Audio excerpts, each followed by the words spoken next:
High বন্ধুরা, আজ একটা ইলিশ মাছ দিয়ে আর এই যে কচি চালতা দিয়ে একটা রেসিপি করব। তা আমি চালতা কেটে নিয়েছি এখানে।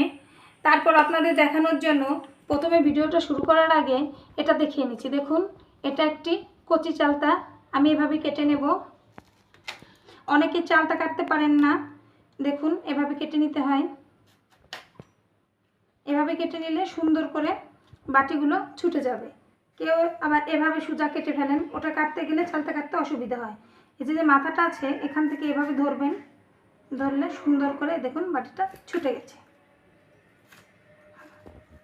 আমি সবগুলো চালতা কেটে নিয়েছি, এবার এটা আপনাকে দেখিয়ে দিচ্ছি, এরপরে আমি ভিডিওটা শুরু করব।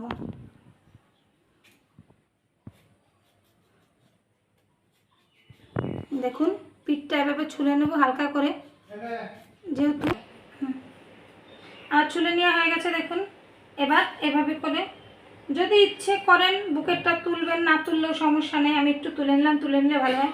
এভাবে তুলে জলে ভিজিয়ে কিছুক্ষণ রাখবেন, বিশেষ করে নদীর জল বা যদি বৃষ্টির জল থাকে সেটাই করে রাখবেন, তাহলে বেশি ভালো হবে। এই দেখুন আমি আগে এগুলো করে রেখেছিলাম আর আপনাদের দেখানোর জন্য এটা আর চটকে সুন্দর করে ধুয়ে নেবেন। এবার দেখুন এই যে কেটে নিয়েছি, আগে এগুলো কেটে নিয়েছিলাম, এবার সবগুলো একসাথে আমি সুন্দর করে পরিষ্কার করে দুবার ধুয়েছি, আবার ধুয়ে নেব। আচ্ছা, এবার চলে যাব আমি রেসিপি শুরু করতে।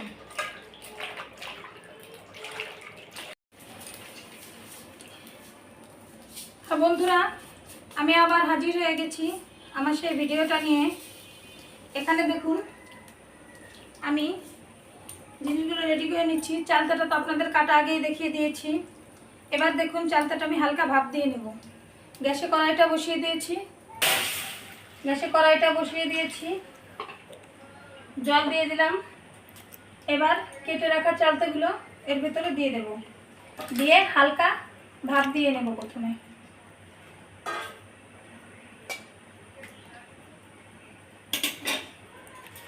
সামান্য একটু লবণ ছিটিয়ে দেব, একটু হালকা হলুদ দিয়ে দেব।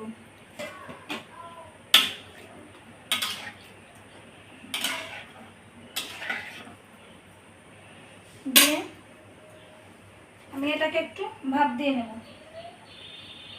বেশি না, হালকা একটু ভাপ দিয়ে নিতে হবে। দেখুন আমি হালকা একটু ভাপ দিয়ে নিয়েছি। এবার আমি একটা চালনিতে ঢেলে নেব। দেখুন আমি চালনিতে ঝরা দিয়ে নিয়েছি। এবার আমি গ্যাসে কড়াইটা বসিয়ে দিলাম। এবার দিয়ে দেবো খানিকটা তেল, মাছটা ভেজে নিতে হবে।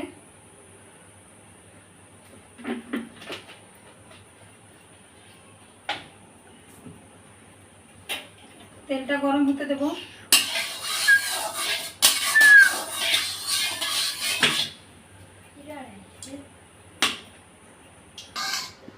তেলটা গরম হয়ে গেছে, এবার আমি একটা একটা করে মাছ করে দেবো।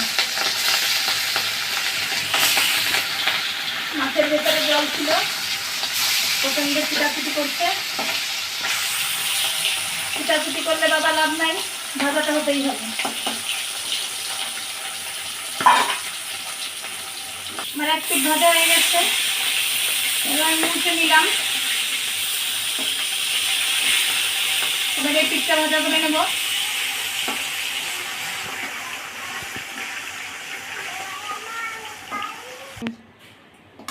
মাছটা ভেজে তুলে নিয়েছি।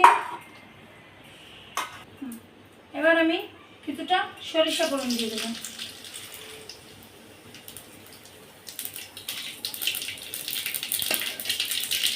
তেলটা বেশ চিটচিট করে ফুটছে।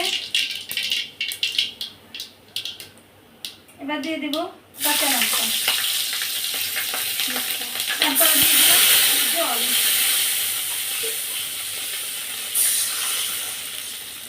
পরিমাণ মতো জল। এবার দিয়ে দেব পরিমাণ মতো লবণ।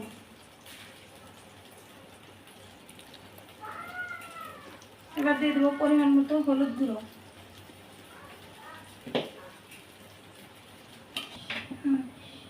আমার জলটা ফুটে গেছে, এবার আমি ভাপ দেওয়ার চালতাটা দিয়ে দেবো।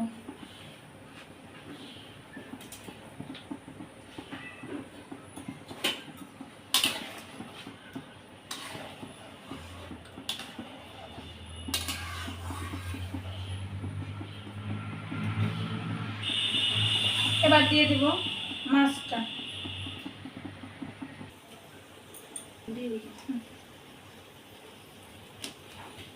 মাছটা ছেড়ে দিলাম।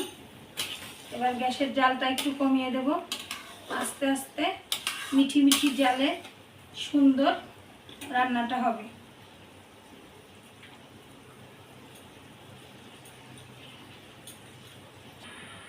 এবার দিয়ে দেব পরিমাণ মতো চিনি, টক ঝালের ব্যালেন্সটা হওয়ার জন্য।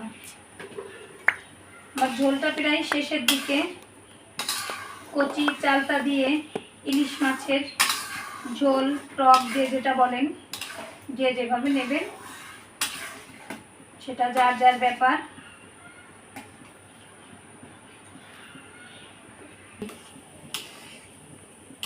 আমার রেসিপিটা হয়ে গেছে, এবার আমি নামিয়ে নেব। দেখুন আমার কচি চালতা দিয়ে ইলিশ মাছের রেসিপিটা হয়ে গেছে। আপনারা এভাবে করে খাবেন। আশা করি এই সিজনে যে চালতাটা পাওয়া যাবে এটা করে খেলে আপনাদের খুব ভালো লাগবে। আপনাদের যদি ভালো লেগে থাকে প্লিজ আমাকে লাইক কমেন্ট করে জানাবেন। আর রিমিস কিচেন চ্যানেলটা সাবস্ক্রাইব করে আমার সঙ্গেই থাকুন। সবাইকে ধন্যবাদ।